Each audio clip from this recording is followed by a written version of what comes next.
बेटा तू बच्चों का नाश्ता बना, इतने में मैं उन्हें तैयार कर देता हूँ, फिर तू राकेश का लंच बन लगा दियो, मैं इन्हें बस तक छोड़ाऊंगा। सुरेंद्र जी अपनी बहू सपना से बोले। नहीं नहीं पापा जी, मैं बस कर लूँगी, आप बैठिए, बस अभी आपकी चाय बनाती हूँ। सपना बोली।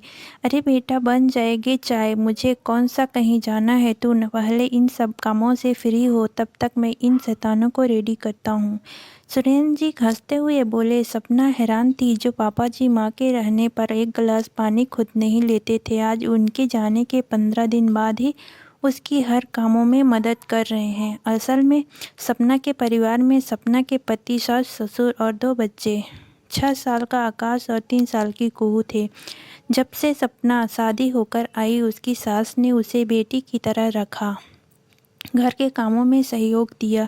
यूँ तो सपना के ससुर सुरेंद्र जी भी बहुत प्यार करते थे उसे, पर उसने कभी अपने ससुर को खुद से कोई काम करते नहीं देखा। अभी 15 दिन पहले सपना की सास का अचानक हृदय गति रुकने से देहांत हो गया था। तब बच्चों की छुट्टियां थी और सपना के पति राकेश ने अवकाश लिया था। आज सभी वापस जा रहे थे, क्योंकि राकेश का ऑफिस दूर था तो उसे जल्दी निकलना पड़ता था, और सुरेंद्र जी रिटायर हो चुके थे तो घर में ही रहते थे। लाओ बेटा बच्चों का दूध दो, सुरेंद्र जी बच्चों को तैयार करके बोले। बच्चों का दूध और टिफ़िन दे सपना राकेश का खाना पैक करने लगी और साथ उसका नाश्ता भी तैयार कर रही थी, और एक गिला गैस पर चाय चढ़ा दी उसने। लो राकेश तुम्हारा नाश्ता, पापा जी आपकी चाय, आप नाश्ता तो अभी देर से करेंगे। सपना बोली।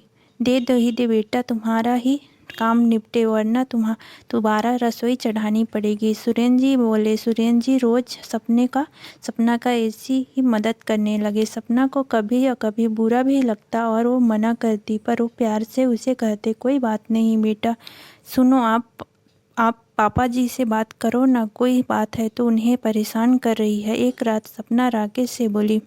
क्यों, कुछ हुआ है क्या? पापा से ने कुछ कहा तुम्हें? राकेश बोला। नहीं, पर जो इंसान एक गिलास पानी भी नहीं लेता था खुद से, वो मेरे साथ इतने काम कराए, कुछ तो गड़बड़ है। सपना बोली। अरे तुम्हें कोई परेशानी हो तो तुम खुद पूछ लो ना, राकेश बात कर टालता हुआ बोला। राकेश तो सो गया, पर सपना को नींद नहीं आ रही थी। वो उठकर बाहर आई तो देखा पापा के कमरे की लाइट जल रही है। पापा जी आप सोए नहीं अब तक?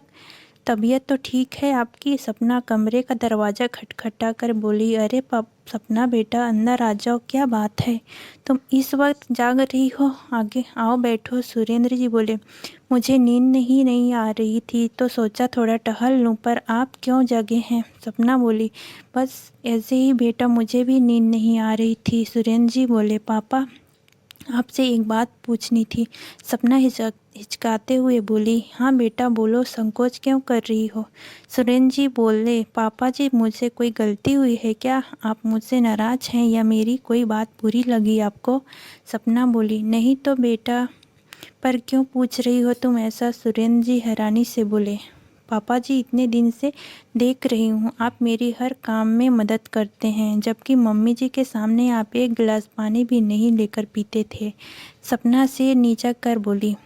हाँ, तो तुम्हें लगा मैं तुमसे नाराज़ हूँ? देखो बेटा, जब तक तुम्हारी सास थी तुम्हें मदद करती थी, अब तो नहीं है तो मुझे दोहरी जिम्मेदारी निभानी है।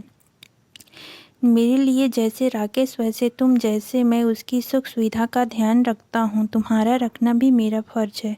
सुरेंद्र जी प्यार से बोले। सपना आंखों में आंसू भर केवल इतना बोली। पापा जी हाँ बेटा, अब माँ और बाप दोनों की जिम्मेदारी मुझे उठानी है। तुम्हें सुबह इतने काम होते, राकेश भी मदद नहीं कर पाता है, तो मेरा फ़र्ज है कि मैं आपकी अपनी बेटी की थोड़ी मदद कर उसकी कुछ परेशानी तो हल कर सकूं।